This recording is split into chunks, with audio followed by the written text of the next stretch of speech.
নমস্কার, Rita kitchen with bless ফুডে আপনাদের সবাইকে স্বাগত। আজ আরেকটা রেসিপি নিয়ে চলে এসেছি আপনাদের মাঝে।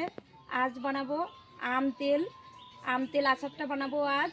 আর আম তেল আচারটা বানাচ্ছি কী করে আপনারা পুরো ভিডিওর সঙ্গে থাকবেন, পুরো ভিডিওটা দেখতে থাকবেন।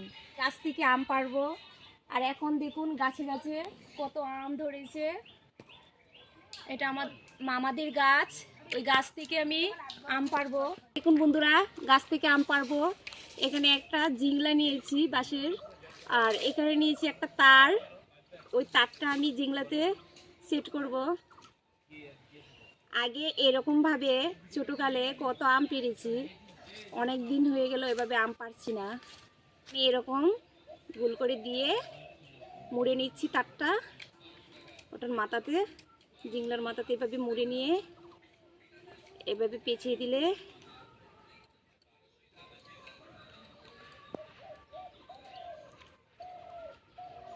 আমার একদম রেডি হয়ে গেল।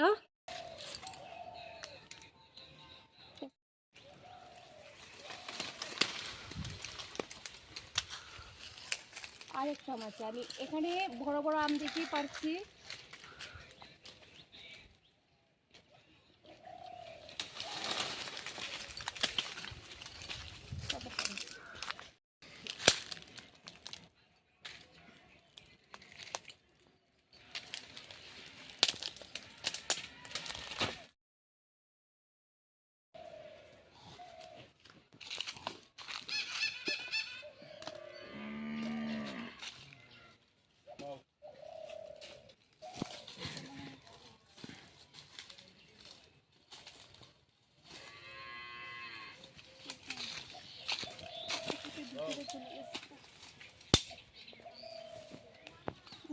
গাছ থেকে আম পেড়ে নিয়ে এসেছি, এখন হবে বাকি কাজগুলো কি করে আম তেলটা করব। এখন দেখুন, আম তো গাছ থেকে নিয়ে আসলাম, আর আম খাওয়ার থেকে গাছ থেকে যে পেড়ে নিয়েছি খুব খুব ভালো লেগেছে। গাছ থেকে পাড়াটা খুব আলাদাই মজা একটা। কতগুলো আম নিয়েছি, এখন এই আমগুলো এখন জলে ভালো করে ধুয়ে নেব।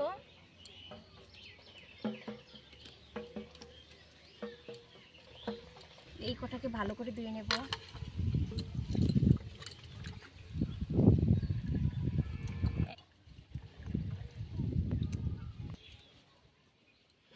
এখন আমগুলো ভালো করে ধুয়ে নিয়েছি, এখন ওই গামছাতে তুলে নেব। আর গামছা দিয়ে একটা একটা করে মুছতে লাগবে।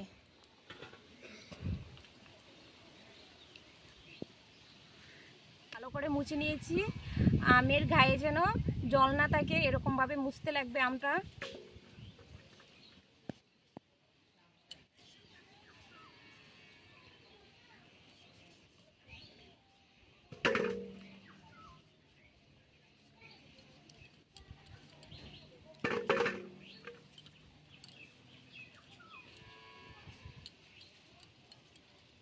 আমি মুছে নিয়েছি ভালো করে, আমের গায়ে একটুও জল নেই। এখন আমি আমটা কেটে নেব।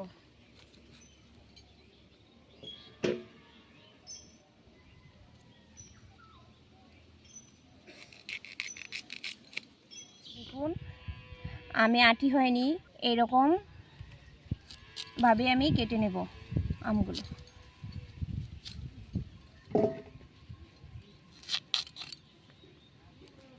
আম তেল দিলে এরকমভাবে এরকম সাইজ করে কেটে নিলে ভালো হয়।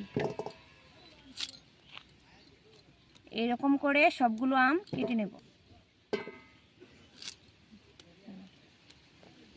দেখুন, এখানে আটি দৌড়ে এসছে, এখনও আটি হয়নি সেরকমভাবে, আটি দৌড়ে আসছে। এইরকম খালে আম ফিরে আম তেল করলে ভালো হয়। দেখুন বন্ধুরা, আমগুলো এরকম সাইজ করে কেটে নিয়েছি। আর এখন হচ্ছে এতে আমি দিয়ে দিই হলুদের গুঁড়ো দিব, আর দিব লবণ,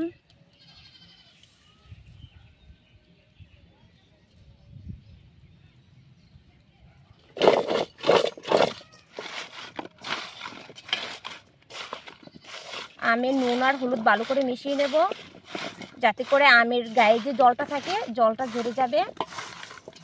আমাদের এখান থেকে রোদের অনেকটাই তাপ, তাই আমি সঙ্গে সঙ্গে এরকম করে মেখে সঙ্গে সঙ্গে রোদে দিয়ে দেবো। আর রোদে দেওয়ার জন্যে আমি এখানে একটা বড় একটা থালা নিয়েছি।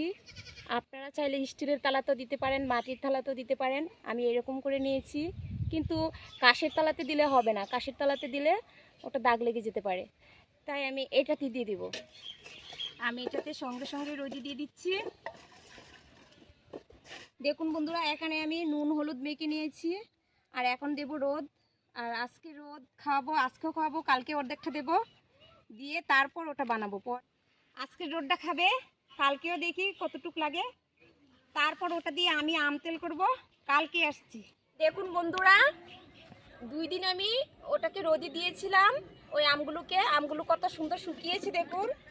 এখন আমি আম তেল করব বন্ধুরা। উনানে আগুন জ্বেলে দিয়েছি, আর এখন কিছু গোটা মশলা আছে, এগুলো আমি কড়াইতে ঢেলে নেব।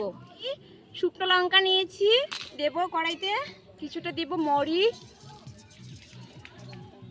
গোটা ধনে, গোটা জিরে। একটু গরম হলে আমি শিলনোড়াতে এটা বেটে নেব।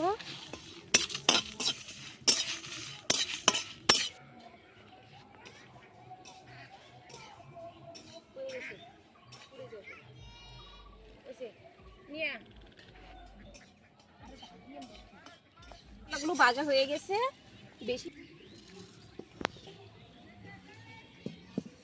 এই যে আমি এখানে 1 লিটার সরষা তেল নিয়েছি, আর তেল আচার বানাতে গেলে সরষা তেলটাই লাগে। আর এখানে আমি ভিনিগার দিচ্ছি না, শুধু তেল দিয়ে বানাবো আম তেলটা, তাই একটু তেলটা একটু বেশি দিচ্ছি।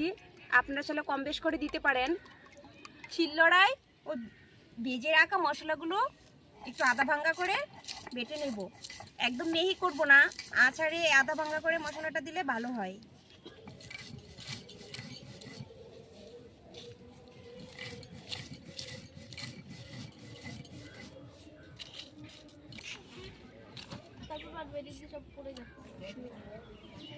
এরকম করে আধা ভাঙ্গা করে বেটে নিয়েছি, আমার ওটা বাটা হয়ে গেছে।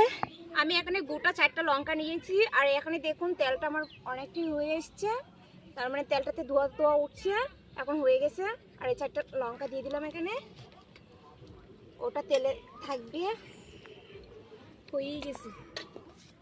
এই তেলটা যখন ঠান্ডা হবে তখন আমি আচারে দেব।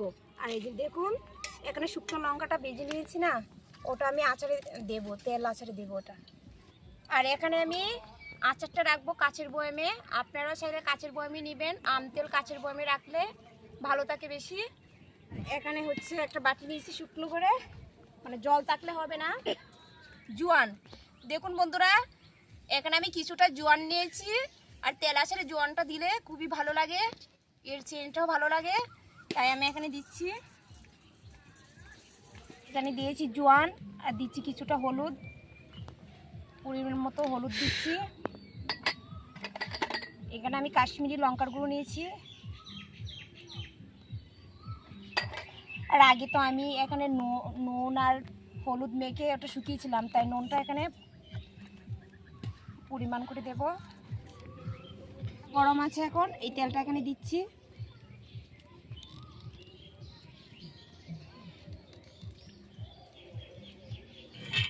আর এখানে যে আমি ভেজে রাখা মশলাগুলো গুঁড়ো করেছিলাম, এটা দিয়ে দিব এখানে।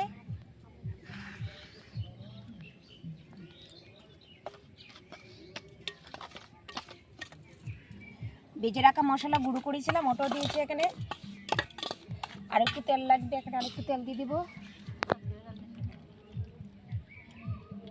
কড়াই থেকে ঢেলে দিয়েছি, আপনারা চাইলে একটা ছোটো চামচ দিতে পারেন, চামচের সাহায্যে তেলটা দিতে পারেন।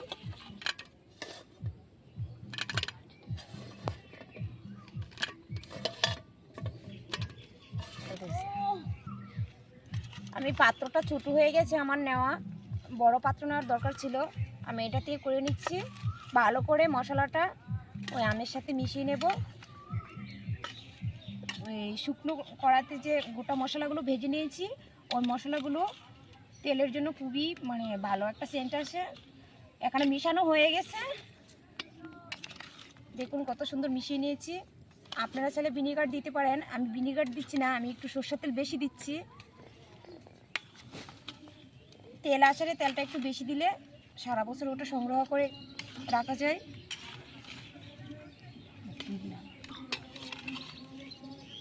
তেলটা তো আমি গরম তেল দিয়েছি, কিছুটা হালকা গরম ছিল দিয়েছি। পুরো ঠান্ডা যখন হবে তখন আমি কাঁচের বয়ামে তেলও দেবো আর ওটাও ঢেলে নেব। যদি গরম থাকতে যদি বয়ামও দেওয়া হয় তাহলে বয়ামটা মানে পেটে যাওয়ার চান্সটা থাকে। তার জন্য আমি এটা পুরো যখন ঠান্ডা হবে তখন আমি এটা বয়ামে ভরবো। আমি হাত পাকা দিয়ে পুরো ঠান্ডা করে নেব। ভালো করে ঠান্ডা হয়েছে, এখন আমি বয়ামে ভরে নেব।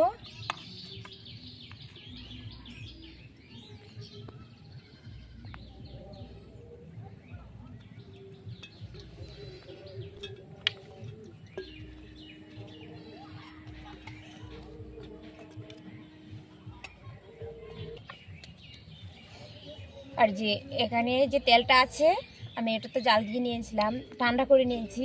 আর দেখুন আচারটা একদম তেলে হয়নি, তাই আমি এই তেলটাও দিয়ে দিচ্ছি। আর এখানে শুকনো লঙ্কা কটা ভেজে রেখেছিলাম, আপনারা চাইলে শুকনো লঙ্কা দিতেও পারেন নাও দিতে পারেন, আমি দিয়েছি। একটু জাল জাল হলে ভালো হয়।